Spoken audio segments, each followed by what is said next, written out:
இன்றைக்கு வாழ்ந்து கொண்டிருக்கிற கிறிஸ்துவ உலகத்துல ஒரே ஒரு காரியத்துல கிறிஸ்தவர்கள் தோற்றுக்கொண்டு வருகிறார்கள் என்ற சொல்லுவாரானால் அது எதுல தோற்றுக்கொண்டு வருகிறனா, சத்துருனுடைய வல்லமையில அவர்கள் ஜெயம் பெறாதபடி தோற்றுக்கொண்டு வருகிறார்கள். இன்னைக்கு அநேக பேருக்குள்ள ஒரு நம்பிக்கை இருக்குது, சாத்தானை ஜெயிக்க முடியும் என்ற ஒரு நம்பிக்கை இருக்குது.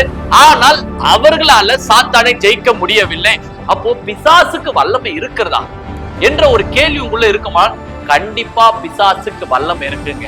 பிசாசானவன் மறைமுகமாக பாவத்தின் மூலமாக, சாபத்தின் மூலமாக அல்லது அந்தகாரத்தின் மூலமாக ஆங்காங்கே ஒளிந்து கொண்டிருக்கிறான். நம் மனிதர் மூலம் ஒளிந்து கொண்டிருக்கிறான், அல்லது இடங்களின் மூலம் ஒளிந்து கொண்டிருக்கிறான், அல்லது இருள் சூழ்ந்த இடங்களில் ஒளிந்து கொண்டிருக்கிறான். இன்னைக்கு நீங்க கூட இப்படிப்பட்ட ஏதோ ஒரு பிசாசுடைய வல்லமையில அகப்பட்டிருக்கீங்க. ஒரு அசுத்தமான படங்கள்ல அடிமைப்பட்டிருக்கலாம், இச்சையை ஆவினால் அகப்பட்டிருக்கலாம், பயம் என்ற அசுத்த வல்லமையில் அகப்பட்டிருக்கலாம், போதை என்ற காரியத்தில் அகப்பட்டிருக்கலாம், அல்லது எரிச்சல்கள், கோபங்கள், சண்டைகள், இப்படி பலவிதமான காரில் அகப்பட்டிருக்கலாம். இது எல்லாம் பிசாசுனுடைய வல்லமையினாலதான் நீங்க ஆளுகை செய்திருக்கிறீங்க.